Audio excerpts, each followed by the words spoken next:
Hello, आप सुन रहे हैं अज्ञात वार्ता, जहां कहानियां सिर्फ डराने के लिए नहीं बल्कि वो सच सामने लाने के लिए होती हैं जो अक्सर दबा दिए जाते हैं, अनदेखा कर दिए जाते हैं। अगर आप हमारे साथ नए हैं तो चैनल सब्सक्राइब जरूर करें, क्योंकि the unknown isn't silent anymore. आज की कहानी करीब 15 साल पुरानी है। नाम मैंने बदल दिए हैं, लेकिन घटना जैसी सुनी वैसी ही आपको सुना रहा हूं। दो भाई थे, राहुल और उसका छोटा भाई विक्की। उनके एक दोस्त की पार्टी थी लोनावला के पास एक विला में। घर में कार थी, लेकिन पता नहीं क्यों उस दिन दोनों ने बाइक से जाने का प्लान बनाया। शाम ढल चुकी थी, रात की शुरुआत हो रही थी और शहर की रोशनी धीरे धीरे पीछे छूटने लगी। करीब 30 मिनट बाद वो दोनों उस हाईवे पर पहुंच गए जिसके बारे में लोकल लोग कहते हैं, रात में उस रास्ते से मत जाना, वहां कुछ है। करीब 20 मिनट ही हुए थे जब विक्की ने बाइक के पीछे बैठकर देखा। सड़क किनारे कोई सफेद चीज खड़ी थी, शायद कोई खंभा या कोई आदमी, पर कुछ अलग सा था। कुछ मिनट बाद वही आकृति फिर दिखी, फिर तीसरी बार, और जब चौथी बार दिखी तो विक्की ने राहुल से पूछा, भाई तूने कुछ देखा क्या? राहुल ने कोई जवाब नहीं दिया। एक बार फिर पूछा तो राहुल ने धीरे से सिर्फ इतना कहा, कुछ भी हो जाए पीछे मत देखना। विक्की चुप हो गया, लेकिन डर ऐसा था कि वो खुद को रोक नहीं पाया। उसने एक बार फिर झांक कर देखा, और इस बार जो देखा, सफेद साड़ी में एक औरत, बिल्कुल बाइक के साथ उड़ती हुई।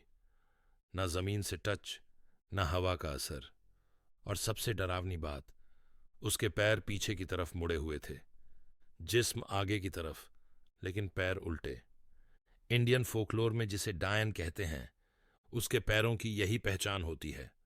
विक्की चीख पड़ा, डायन है भाई! राहुल ने बाइक पूरी ताकत से दौड़ा दी। 100 की स्पीड में वो हाईवे पर भागते रहे। 1 घंटे तक बिना रुके, बिना देखे, सिर्फ भागते रहे। आखिरकार एक ढाबा दिखा। अंधेरे में बस वही एक रोशनी का झरिया था। बाइक गर्म हो चुकी थी। राहुल और विक्की ने सोचा थोड़ी देर रुककर चाय पी लें। ढाबे वाले ने जैसे ही दोनों को देखा, वो थोड़ा पीछे हट गया। पूछा, भाई साहब, आप दोनों के कपड़ों पर ये खून है क्या?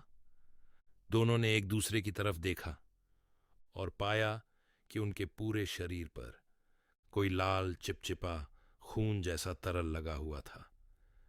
उसी वक्त पास की झाड़ियों से अजीब सी सरसराहट हुई, जैसे कोई चीज वहां थी लेकिन दिखाई नहीं दे रही थी। दोनों ने बिना कुछ बोले पैसे दिए और निकल पड़े। जब वो विला पहुंचे और दरवाजा खटखटाया तो दोस्तों ने दरवाजा खोलते ही चौंक कर पूछा, ये क्या है यार? ये पेंट है, खून है, या मिट्टी? किसी को समझ नहीं आया। दोनों को बाहर लॉन में ले जाकर पाइप से धोया गया और तब जाकर सबने देखा, वो लाल तरल खून नहीं था, लेकिन खून जैसा ही कुछ था। थोड़ी देर बाद विला का पुराना केयरटेकर आया। उसने सब कुछ सुनकर सिर्फ एक बात कही, इनका वजन तोलवाओ। विक्की का वजन नॉर्मल था, लेकिन राहुल, जिसने बाइक चलाई थी, उसका वजन 15 किलो बढ़ चुका था। बिना कुछ खाए, बिना कुछ उठाए, सिर्फ 1 घंटे में। कुछ लोगों का मानना है कि डायन कभी कभी इंसान की पीठ पर सवार हो जाती है और इंसान को पता भी नहीं चलता कि वो कब तक साथ थी और कब चली गई। उस रात के बाद विक्की के साथ और भी अजीब बातें हुईं, लेकिन वो किस्सा कभी और सुनाएंगे। अगर आपके साथ भी कुछ ऐसा हुआ है जिसे आप आज भी समझ नहीं पाए, तो हमें जरूर लिखें, क्योंकि अगली अज्ञात वार्ता शायद आपकी हो।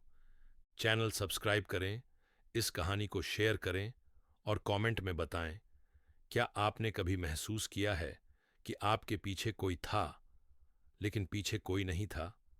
अज्ञात वार्ता, जहां हर कहानी अपने पीछे एक साया छोड़ जाती है।